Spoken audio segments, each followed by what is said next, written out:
Bismillahirrahmanirrahim.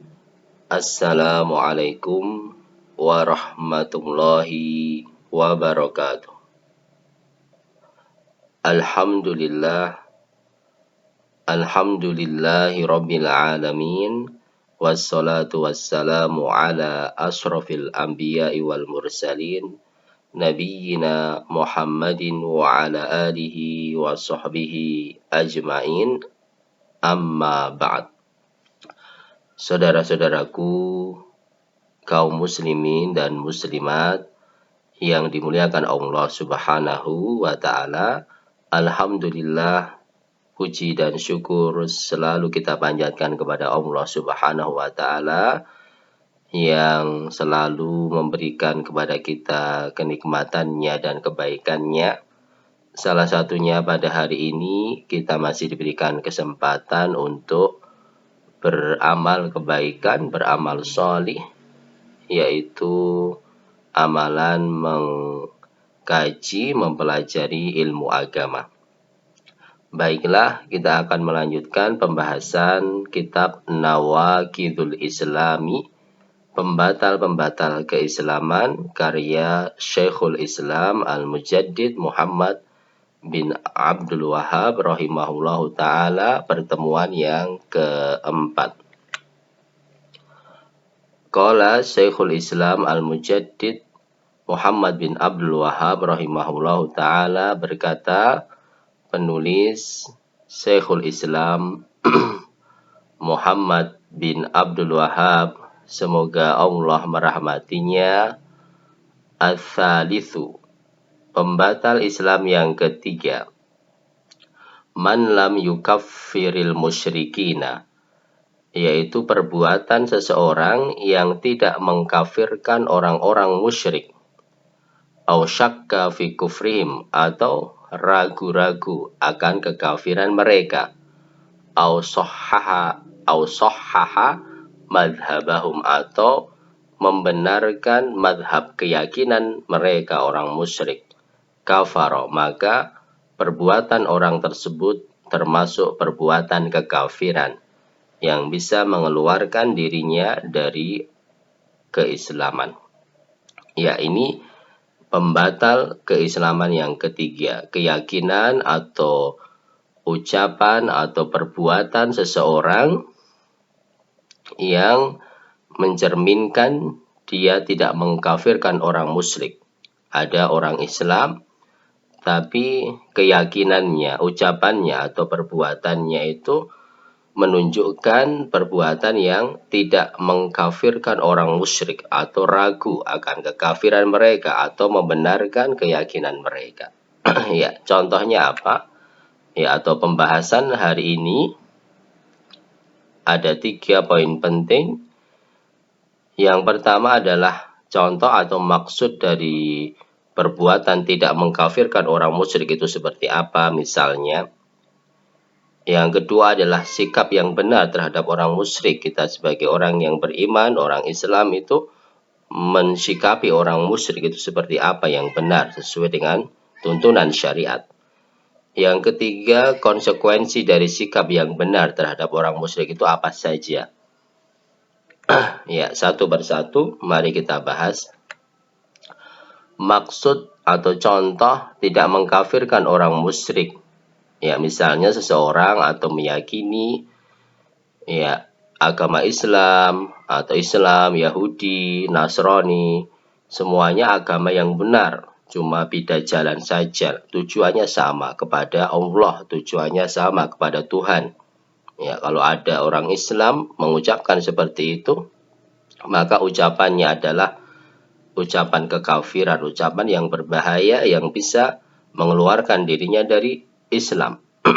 Ya, Islam, Yahudi, Nasrani sama, semua agama yang benar. Kemudian contoh yang lain, misalnya ada orang mengatakan orang Yahudi, orang Nasrani, Hindu, Buddha, ya bisa juga masuk surga kalau memang mereka berbuat baik di dunia. Ya, mereka kan suka berbuat baik, ya, berakhlak mulia, punya moral yang baik, ya. Bahkan ada yang menghina orang Islam. Orang Islam itu moralnya tidak baik ya, orang Nasrani itu malah punya moral yang baik, ya memuji orang kafir, kemudian menghina orang Islam. Ini juga termasuk ucapan yang berbahaya, ucapan yang bisa mengeluarkan orang tersebut dari agama Islam. Contoh yang lain, ucapan agama Yahudi, agama Nasrani kan juga menyembah Tuhan. Ya, agama yang baik karena sama-sama menyembah Tuhan. Kalau orang Islam menyembah Allah, kalau orang Kristen Nasrani Allah. Ya, kan sama-sama punya kitab suci. Islam kitab sucinya Al-Qur'an, Kristen kitab sucinya Injil, Yahudi Taurat. Sama-sama punya nabi, Islam nabinya Muhammad, ya Kristen nabinya Isa, Yahudi nabinya Musa, kan sama-sama. Semuanya punya Tuhan, punya kitab suci, punya nabi. Jadi semuanya baik, semuanya benar. Ya, ini contoh-contoh ucapan yang mencerminkan tidak mengkafirkan orang musyrik. Ya kan jelas, Yahudi, Nasrani itu kan orang musyrik. Ya, menyekutukan Allah dalam ibadah. Orang Nasrani mengatakan Isa itu anak Allah, menyembah 3 Tuhan. Yahudi mengatakan Uzair ibnullah. Ya, orang Hindu, orang Buddha. Ya, orang Hindu punya 3 Tuhan, Brahma, ada Wisnu, ada Siwa. Ya, mereka jelas orang-orang musyrik yang menyekutukan Allah, Buddha, menyembah Buddha. Tapi kalau ada orang Islam meyakini mereka benar, mereka baik, dan juga bisa masuk surga, maka ini adalah ucapan atau keyakinan, ucapan, perbuatan yang berbahaya, yang bisa menghantarkan mereka kepada kekafiran. Ya. Nah, keyakinan dan ucapan di atas adalah keyakinan dan ucapan yang merupakan kekafiran yang dapat mengeluarkan seseorang dari Islam. Ya, keyakinan dan ucapan yang sangat berbahaya sekali kalau ada orang Islam mengucapkan seperti itu atau meyakini hal-hal di atas. Kenapa? Sebabnya ya karena ucapan tersebut, keyakinan tersebut menentang Al-Qur'an, menentang sunnah, menentang hadis-hadis Nabi SAW yang sangat banyak, ayat-ayat yang sangat banyak, hadis-hadis yang sangat banyak pula. Ya, di antaranya Allah Subhanahu wa taala berfirman, "Wa may yabtaghi ghairal islami dina falay yuqbala minhu wa huwa fil akhirati minal khasirin." Yang artinya, barang siapa yang memilih, memeluk, mencari agama selain agama Islam, maka tidak akan diterima amalan darinya, dan orang tersebut di akhirat menjadi orang yang merugi. Ya, surat Ali Imran ayat 85. Maka dalam ayat ini jelas Allah Subhanahu wa taala mengatakan kepada kita, barang siapa yang memeluk, mencari, memilih agama selain Islam, maka tidak akan diterima amalannya. Ya, amalan kebaikannya, walaupun dia bermoral baik, walaupun dia berbuat baik, tapi kalau bukan melalui jalan Islam tidak akan diterima ya amalan kebaikannya. Dan nanti di akhirat dia akan menjadi orang merugi. Merugi bagaimana? Yaitu di neraka, tempatnya di neraka, dan tidak akan mungkin masuk surga. Kalau ada orang Islam mengatakan orang Yahudi, orang Nasara, Buddha, Hindu masuk surga, berarti menentang ayat ini. Allah mengatakan mereka orang merugi, tempatnya di neraka. Ya, dan bukan orang baik. Kemudian dalam ayat yang lain juga, inna dina indallahil Islam, sungguhnya agama yang benar satu-satunya itu adalah agama Islam. Ya, jika ada orang mengatakan semua agama benar, semua agama baik, kan berarti menentang Al-Qur'an. Al-Qur'an mengatakan sesungguhnya agama yang benar, yang baik itu hanya Islam di sisi Allah. Baik juga dalam hadis Rasulullah Sallallahu Alaihi Wasallam mengatakan, walladzi nafsu Muhammadin biyadihi la yasma'u bi ahadun min hadhil ummati yahudiyyun wala nasraniyun thumma yamutu wa lam yu'min billadzi ursiltu bihi illa kana min ashabin nar. Yang artinya ya dari sahabat Abu Hurairah, semoga Allah meridainya, Rasulullah Shallallahu Alaihi Wasallam bersabda, demi Allah yang zat Muhammad, jiwa Muhammad berada di tangannya, tidaklah seseorang dari umat ini, baik dia Yahudi ataupun Nasrani, mendengar tentangku, ya, mendengar tentang Nabi Muhammad SAW telah diutus, Nabi Muhammad SAW telah datang membawa ajaran agama Islam, kemudian dia meninggal dan tidak beriman dengan agama yang aku diutus dengannya, ya, tahu ada agama Islam, ada kitab suci Al-Quran, agama yang terakhir Nabi Muhammad, ya, Nabi yang terakhir Nabi Muhammad SAW.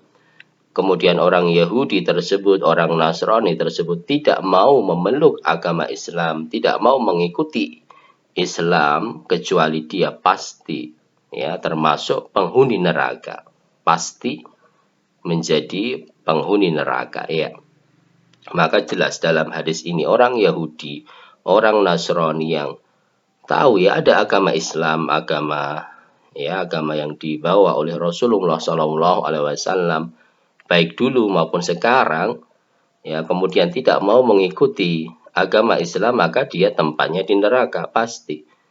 Kalau ada orang mengatakan orang Yahudi, orang Nasrani di surga baik, ya, padahal mereka menentang Allah, menentang Rasul Shallallahu Alaihi Wasallam, tidak tunduk, tidak patuh kepada Allah dan Rasulnya, ya, kemudian dikatakan sebagai orang yang baik dan juga masuk surga, ini jelas menentang Al-Quran, menentang hadis. Dan menentang Al-Quran, menentang hadis itu adalah perbuatan yang dosa besar, berbahaya, kekafiran, dan bisa mengeluarkan seseorang dalam Islam, dari agama Islam. Ya, maka bagaimana? Ya, itu tadi berbahaya, ya, ucapan dan perbuatan tersebut. Kemudian bagaimana sikap yang benar terhadap orang musyrik? Ya, sikap yang benar adalah dengan al-bara', ya, ada wala, itu saling mencintai sesama orang Islam, ada al-bara', saling berlepas diri, saling menjauh, saling membenci. Ya, kepada orang kafir, orang musyrik itu al-bara'. Apa arti al-bara'? Ada al-bughdul kafirin wa mu'adatuhum, ya, membenci orang kafir dan memusuhinya, menjauhi darinya. Ya, ini dijelaskan oleh Syekh bin Baz, ya. Al-bara' itu orang Islam itu sikapnya harus membenci agama selain Islam. Kemudian juga tidak boleh menyayangi mereka, tidak boleh meyakini mereka juga baik juga benar. Ya, kemudian kalau meyakini mereka baik juga benar, apa kelebihannya Islam dibanding agama yang lain? Nah, ya, dalilnya apa? Kita harus bersikap al-bara', berlepas diri dari agama selain Islam, adalah surat Al-Mumtahanah yang keempat.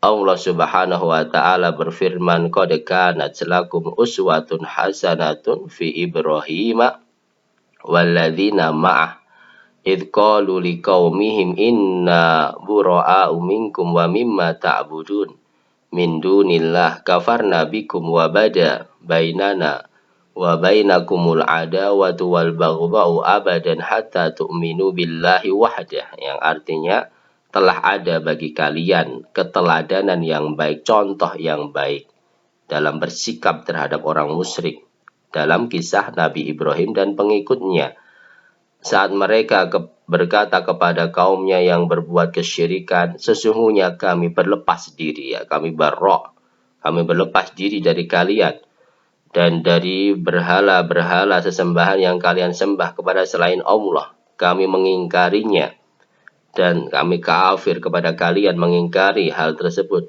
dan telah jelas antara kita permusuhan dan kebencian, ya, jelas permusuhan dan kebencian selama-lamanya. Sampai kapan? Sampai kalian mau beriman kepada Allah. Ya.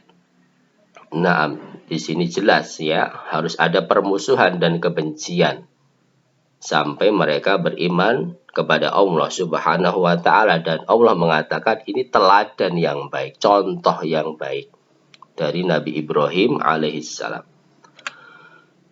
Ya, dan tidak cukup seorang muslim itu mengatakan saya beriman pada Allah, saya beriman kepada Nabi Muhammad SAW, saya sholat, saya puasa. Tapi ya saya meyakini agama Yahudi itu ya benar, agama Kristen itu ya benar, ya tapi saya Islam. Ini tidak cukup keyakinan seperti itu. Yang benar harus beriman pada Allah dan membenci, mengingkari perbuatan agama selain Islam, ya.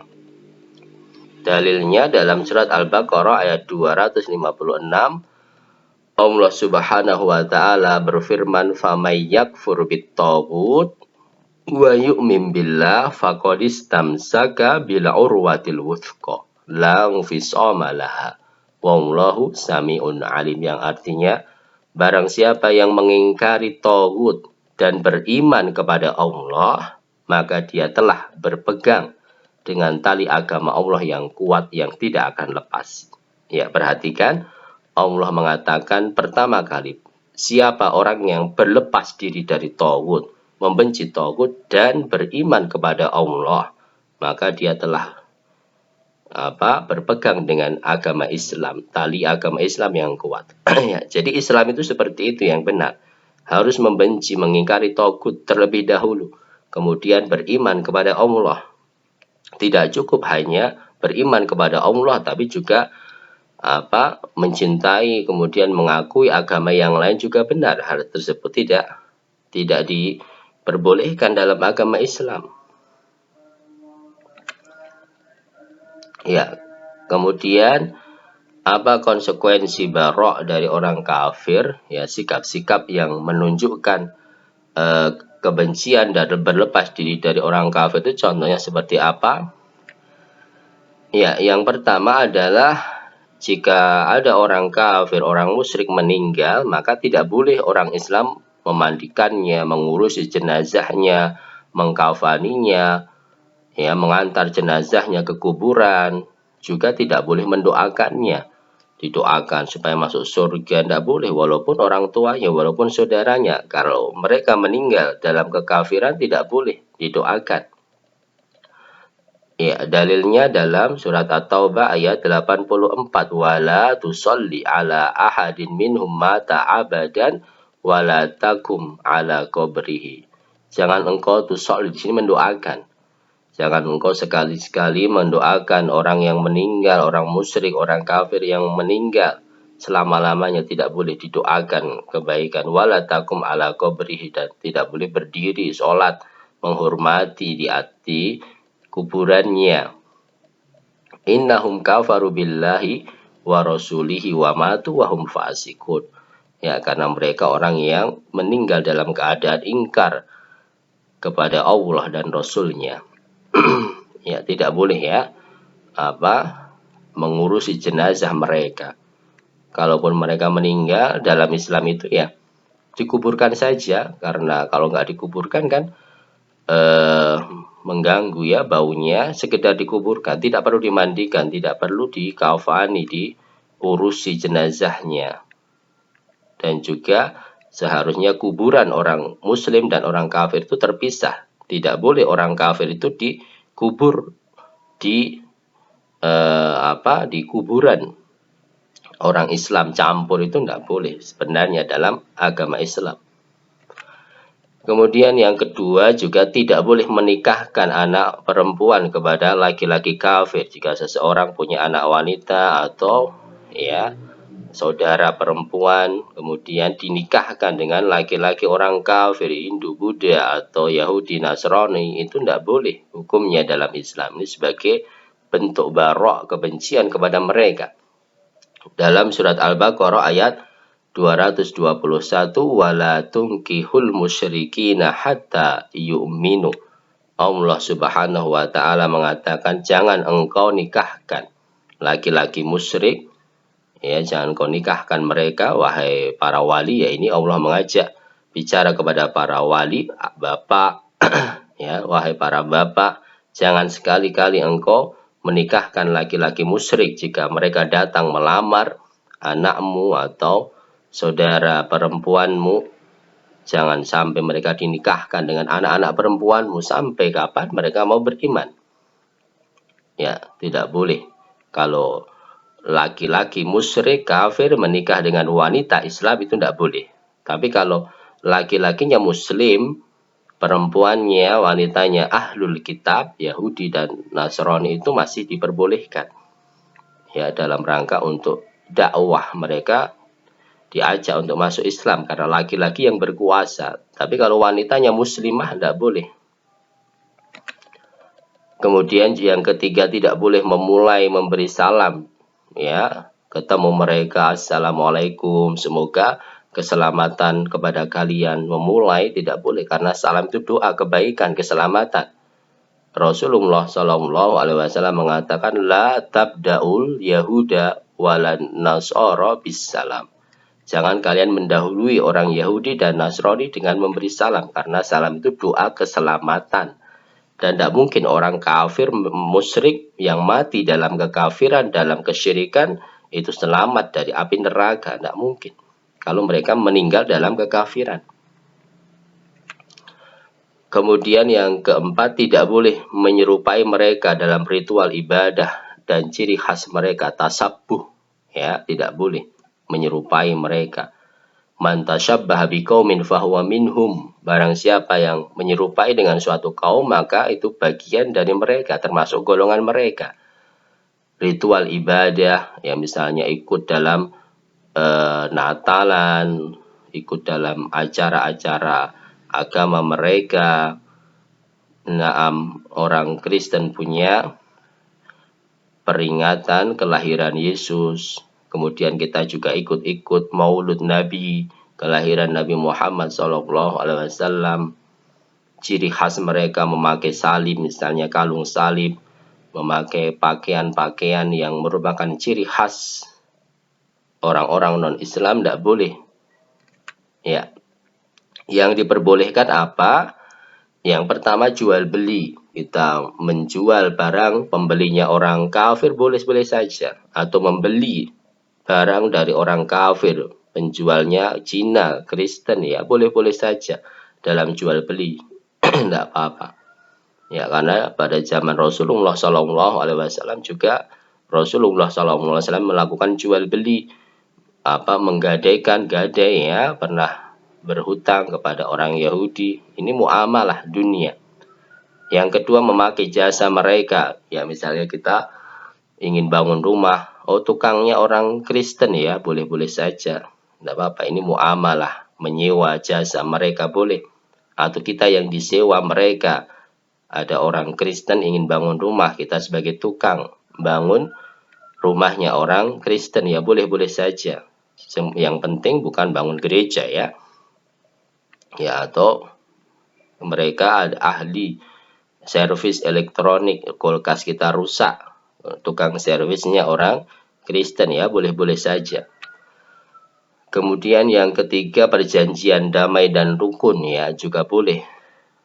Mengadakan perjanjian damai rukun, tidak mengganggu mereka, tidak menyakiti mereka, itu juga boleh.